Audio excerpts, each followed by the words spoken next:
Bonjour à tous mes frères et sœurs, chers amis du programme Réflexion. J'espère que vous allez tous bien par la grâce de Dieu. C'est avec enthousiasme que je viens apporter ma contribution sur la question qui nous était posée par notre Papa Lumière.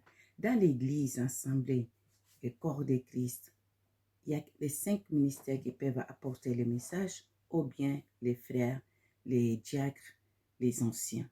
Non, il n'y a pas que les 5 ministères. Frères et sœurs, je vais souligner quelque chose. Tout enfant de Dieu qui a reçu Jésus-Christ comme son seul Seigneur et Sauveur, disciple de Christ, qui marche dans la crainte de Dieu, a le devoir d'annoncer l'évangile de Christ.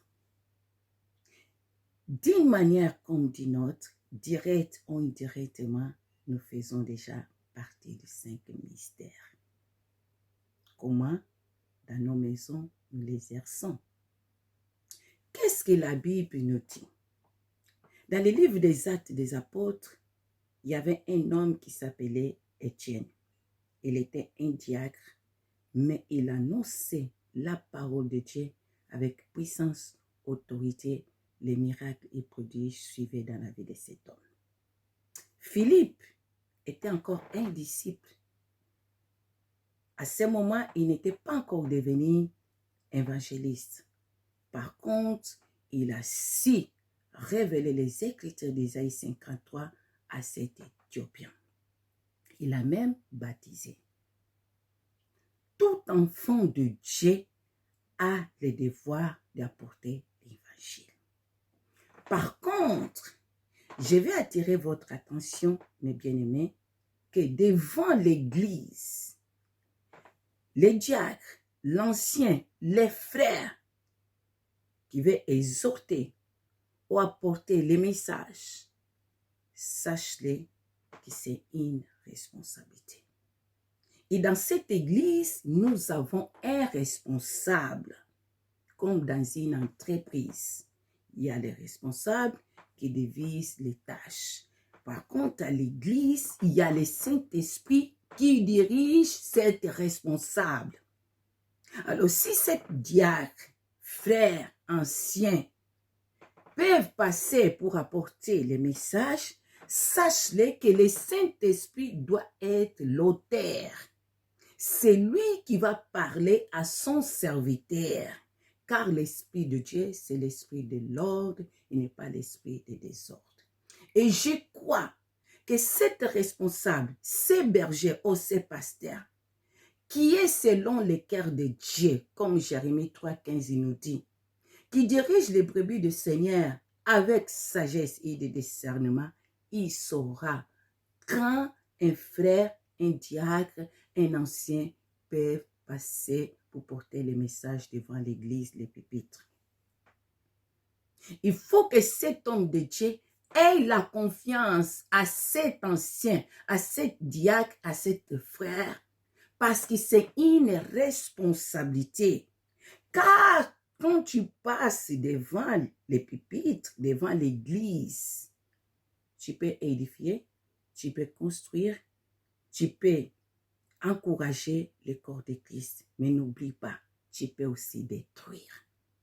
Alors, passer devant l'église, cet homme, cet ancien, doit avoir un mode de vie exemplaire, modèle.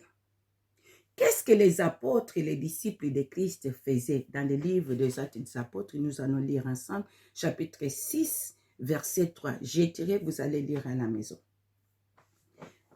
Il dit ceci, c'est pourquoi, frères, choisissez parmi vous cet homme réputé, écoutez bien, digne de confiance, rempli du Saint-Esprit et de sagesse, nous les chargeons de ce travail.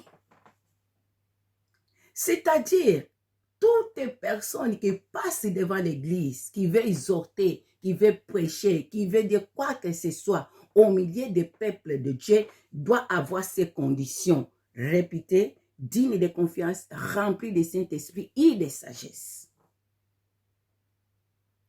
Pourquoi? Parce que surtout aujourd'hui, dans nos jours, l'église est mal parlée. Pourquoi? Parce que souvent certains serviteurs de Dieu peuvent commettre cette erreur de passer un frère, un diacre, un ancien. Pourquoi? Parce qu'il connaît la Bible, parce qu'il a la connaissance de la parole, il a fait la théologie, et Dieu, je ne sais pas quoi.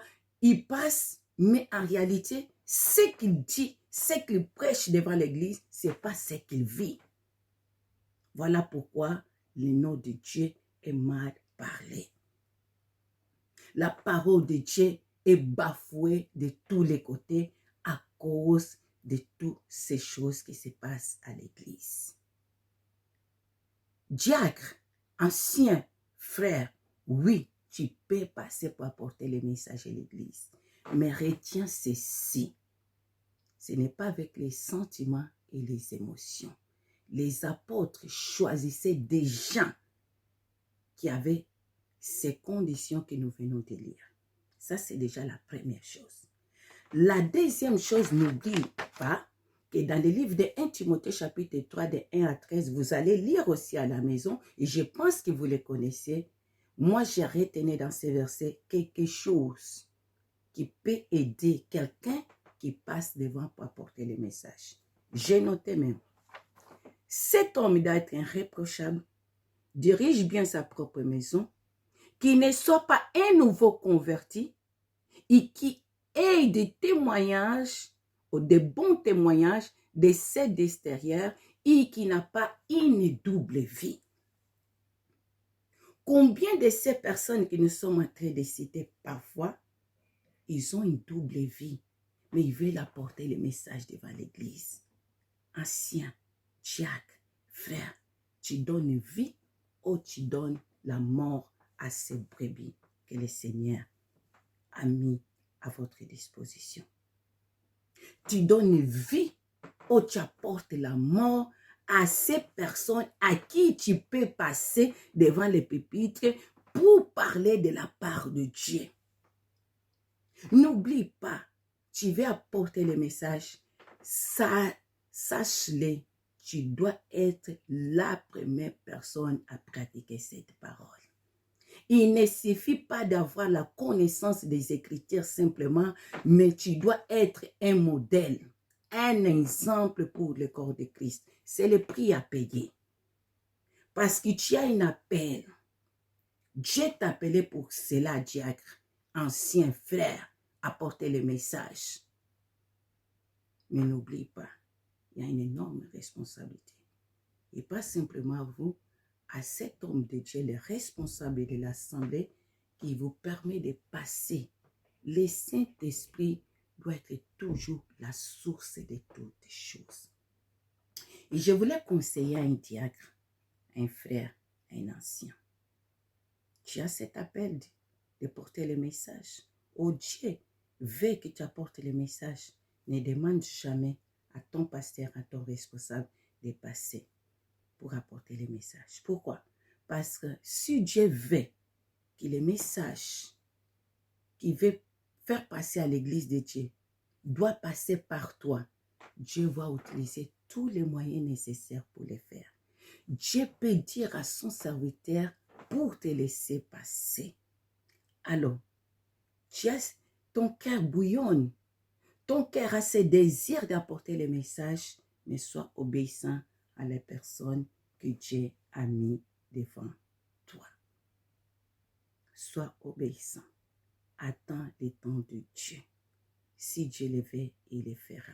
Nous aussi, dans notre assemblée, parfois, notre pasteur permet qu'un frère, un ancien, un diacre passe pour nous apporter le message. Mais tout cela doit être fait selon la direction du Saint-Esprit. Que le Seigneur vous bénisse, mes frères et sœurs, qu'il bénisse aussi notre Papa Lumière qui a su nous poser cette question. Vraiment, que le Seigneur continue à nous enseigner, à nous aider, afin que nous puissions continuer, ces enfants de Dieu, martyrs, et que nous grandissons dans la parole du Seigneur. Que le Seigneur vous bénisse encore et à très bientôt. Ciao, ciao.